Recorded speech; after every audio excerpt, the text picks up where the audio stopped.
So this piece that goes across just stops panel wobble, but once the window goes in, that'll do the same thing as having that in. Just going to give it a bit of a sand down now.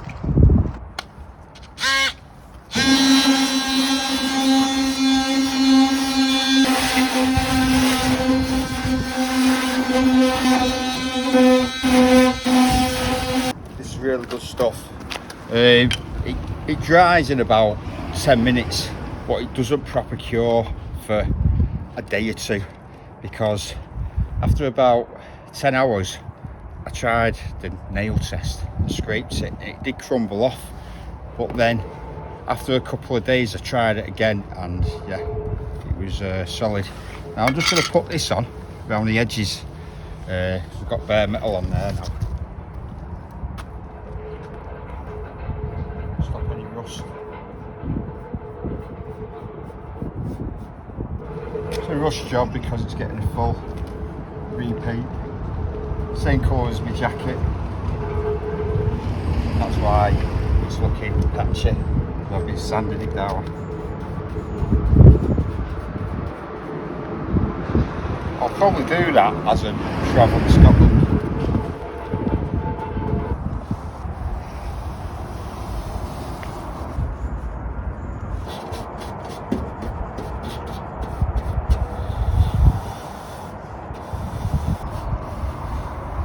Yeah, looking forward to that. So I've got a bit of spare time and we're chilling out. Get a fire on, get the paintbrushes out, or the rollers. I'm going to do it with a roller that supposedly, with what I've seen on YouTube, gives it a spray finish. And The price of that will be around £140, which is a lot cheaper than get a showroom spray, which I am not too bothered about. Well, it fits. It's not secure yet. I was wondering what these were, and they're actually drain holes. So this will sit on the outside of the window, and then this is the window frame. Will go like that and then screwed through to this, so it will sandwich it together with the frame of the van. And this is the sealant that we're going to put on right round the edge. A job like this is an absolute doddle. Can't see why people fork out quite big money. The window cost me £109. This cost me £7.99, and it was installed for a bit of my time.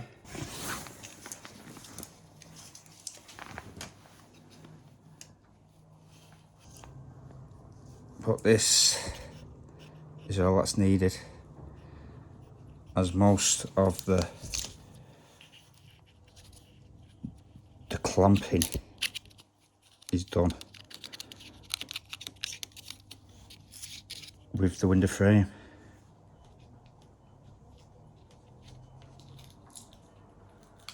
Okay, well, all that flick of putting the sealant on might not have come out because my phone is that bombarded with videos. I've got two channels, my metal detecting channel and this channel, so I've just erased them. Just make sure that when you're putting the sealant on, it overlaps and put it on in one go. So now I'm going to put the frame on, and I'm going to pilot each one of these. No instructions, but it seems like that must be the finished, because it's protected, so that'll be the finished piece. So I'll use that template to pilot the holes, and then I'm going to put that bead of putty silicone around here, and that will sandwich between the door. It doesn't come with black screws, and I haven't got any black ones, so some silver ones will be going in and then painted black.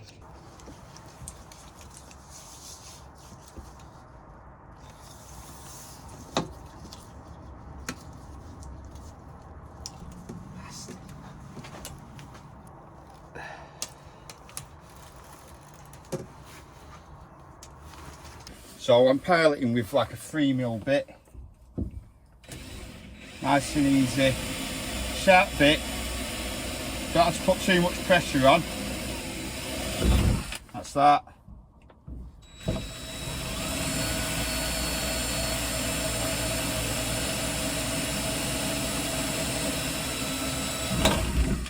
That's that. Get these in now. A good click. You can see how where all the sealants come through there. So you've got the outside window with sealant, then the door panel, then sealant, then the window frame. It's absolutely solid. Your sealant will be there mostly for any water ingress.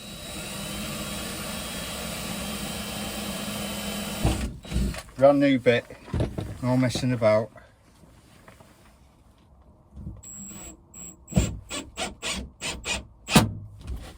Nice little snug fit.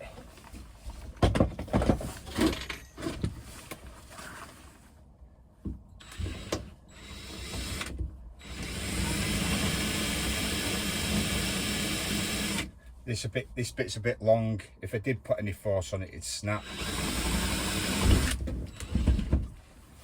Because there's no instructions, my idea was totally different to this. But then obviously with the blue tape on it is there to protect the metal so it don't scratch, so that must be on show. I had it the other way round. These wave through heads, they're really flat, they're not countersunk, so they're a flat finish pan heads, wafer heads. It's got like a self-contained washer. You can see the sealant coming out the sides, which shows that it is compressed enough.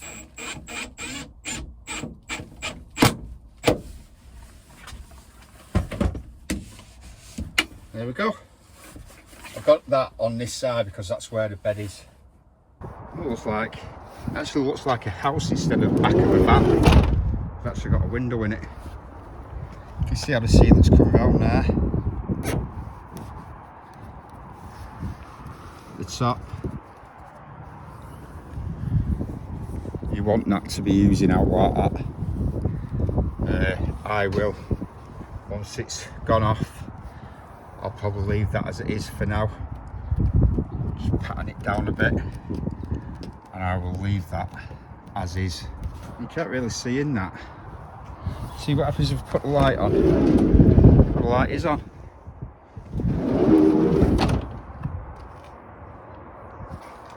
This is the previous week, and I've been doing little bits of sanding the paint to make it dull, as I'm not keen on a red van, but by doing that I've made it look a bit peachy or pink colour.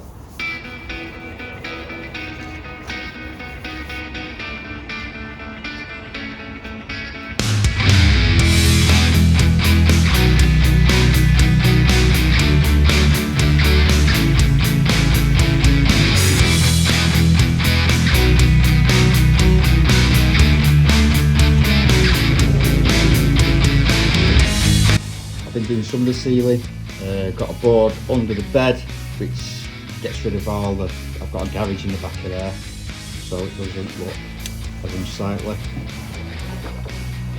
I did reverse, it does have a beep on this van as reverse, but I was on an incline so I decided to just put it in neutral, and I was listening out for a beep which never come, but a bang did. Deflectors as well, only £24, so that'll go on the bill. Before I got the window deflectors, I stayed in the van one night, and just to get some air in, because I ain't got a window in yet, I left the window open.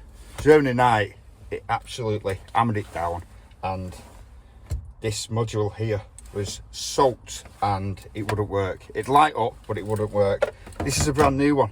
All I had to do is take it out and take the clip out and clip that back in, and it was one of them. It was like, is it going to work? Is it going to work? Is it more than that? And yeah, it works. Also, the passenger side works, which did it in the first place, so it needed a new one anyway, but I just helped it on its way. So now I can have these open a little bit, especially in the summer, and even if it's raining, I can get some through draft to air the tin can that I'll be in quite a lot over this summer. I've had a change around. I'm gonna, because I'll be mostly in the van myself, I'm gonna have it so I can whip out and go straight in here. So I'm gonna have the kitchen units and that way. This bottom bit here is now sealed. Looks a lot tidier, I'd say, in this area without seeing the back, which is an absolute mess. I have got some new tubs for my work side, but this is just all thrown in there, and that's where my diesel heater is. Got a few flammables in there, some highly flammable de-icer, yeah, some WD-40, some more highly flammable stuff just above the diesel heater there. Wake me up in the morning and it goes pop. Now the window I got the wrong stuff for it. I got the proper sealant stuff with a swab, but this window has got like a brace, so it sandwiches and it pulls the window in from like the window frame on the other side. So I've sent that back. It's cost me £3.25 to send it back. Sent that back, and I've got the it's like a rubber seal, like a tape that goes round, which is half the price as well. So as soon as that lands, we'll be getting the window in. And as you can see, yeah, I'm turning the van pink because I'm gay. I'm sanding it down. These are great. These are fibre pads. They're a lot better than sandpaper. I was using sandpaper going through them and through them and through. And these, you can use them in the wet as well. Sandpaper just falls away. So these are great. Fiver for about 5, 2 coarse ones, 2 medium ones and one. Now before I got too far, I've bought the paint and the brush. I got an expensive brush and all, £6, which is a lot for a brush. But I've got this, and this is just multi-surface matte, soft matte white, and this is going. So just say I've got a panel down here. I've got a panel down there, and then I'm going to paint this bit that's going to be hard to cover. I'm going to paint it that matte white around the door, so I'll have a full panel. Let's get on this side. I'll have a full panel that goes right over all this with insulation, but round the sides like this, you can see where I've sanded it down. I'm going to paint all this inside white so it blends in with a white panel. It's going to be white.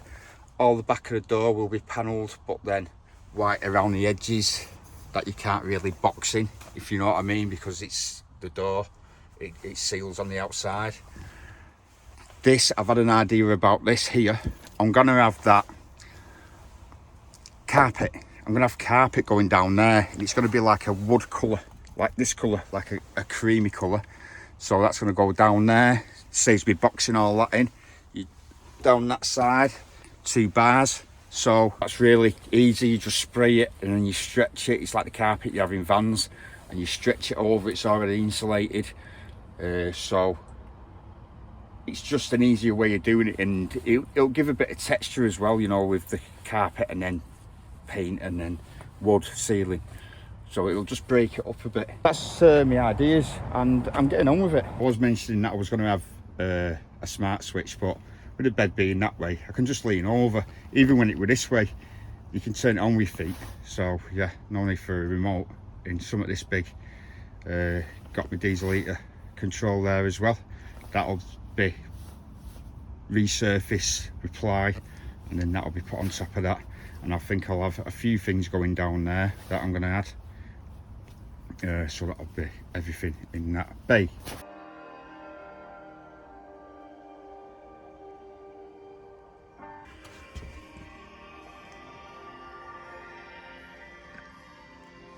What you'll probably find with watching this content is that it's bitty. It's a little bit here, a little bit there.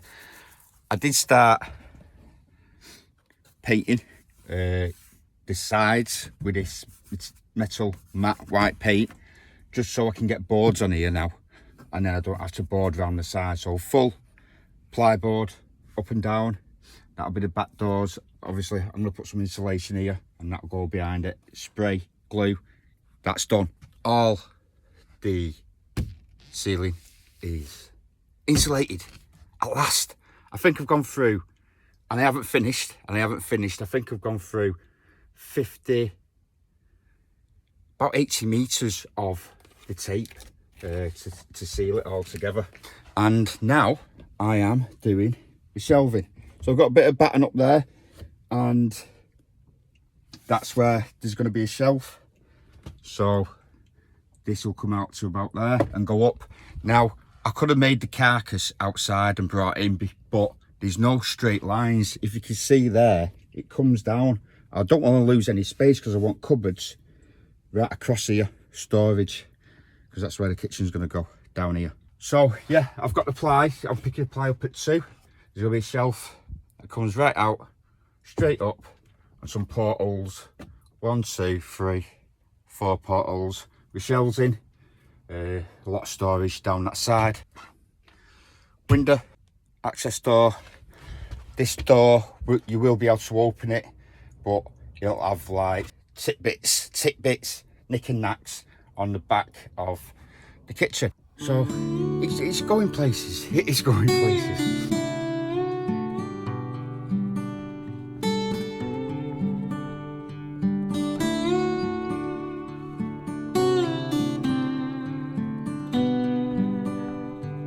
I also did the timing belt, which by the looks of it, as I was taking it off, the bolt was stuck. The water pump seal had solidified, and the actual cam belt had a split in it. So at 175,000 miles with no record of a timing belt, but a service every year, I come to the conclusion that it hadn't been done, which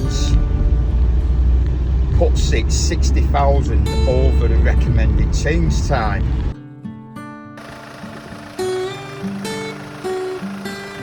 Good job, another job done. Tune in next time for more jobs.